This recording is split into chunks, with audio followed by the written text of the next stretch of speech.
Big Money, Big Night. Channel Partner and Investment Advisor Meet at SBR City Market of India, Perambur, 10th of July, 4:30 p.m. Call 73581 1199.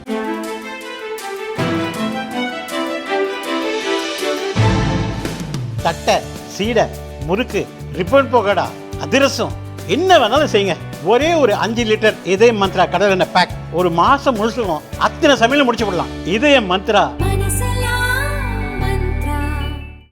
திபெத்தின் ஆன்மீக தலைவர் 14வது தலாய் லாமா இந்தியாவில் தஞ்சம் புகுந்தார். ஹிமாச்சல பிரதேச மாநிலத்தில் உள்ள தர்மசாலாவில் தங்கியுள்ளார். கடந்த 6ஆம் தேதி அவர் தனது 90வது பிறந்த நாளை கொண்டாடினார். அருணாச்சல பிரதேச முதல்வர் பெமா காண்டு உள்ளிட்ட அரசியல் மற்றும் ஆன்மீக தலைவர்கள் பலர் பிறந்தநாள் விழாவில் கலந்து கொண்டனர். கொண்டாட்டங்களுக்கு பிறகு முதல்வர் பெமா காண்டு கூறியதாவது: இப்போதைய தலாய் லாமா 130 ஆண்டு வரை வாழ்வேன் என கூறியுள்ளார். அவர் நீண்ட காலம் வாழ அனைவரும் பிரார்த்தனை செய்வோம். அதனால் அடுத்த தலாய் லாமா எங்கு பிறப்பார், இந்தியாவில் பிறப்பாரா, திபெத்தில் பிறப்பாரா என இப்போது கேட்பதில் எந்த அர்த்தமும் கிடையாது.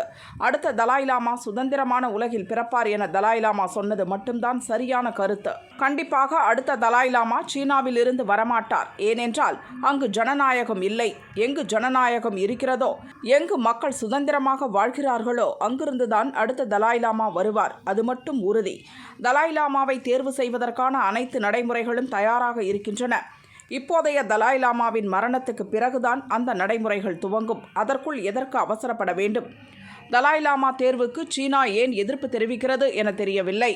தலாய் லாமா நிறுவனமான கார்டன் ஃபோட்ராங் அறக்கட்டளை சீனாவில் இல்லை. அது திபெத்திலும் ஹிமாச்சல பிரதேசத்திலும் தான் இயங்குகின்றன. அதனால் இந்த விஷயத்தில் சீனாவுக்கு எந்த பங்கும் கிடையாது என பெமா காண்டு கூறினார்.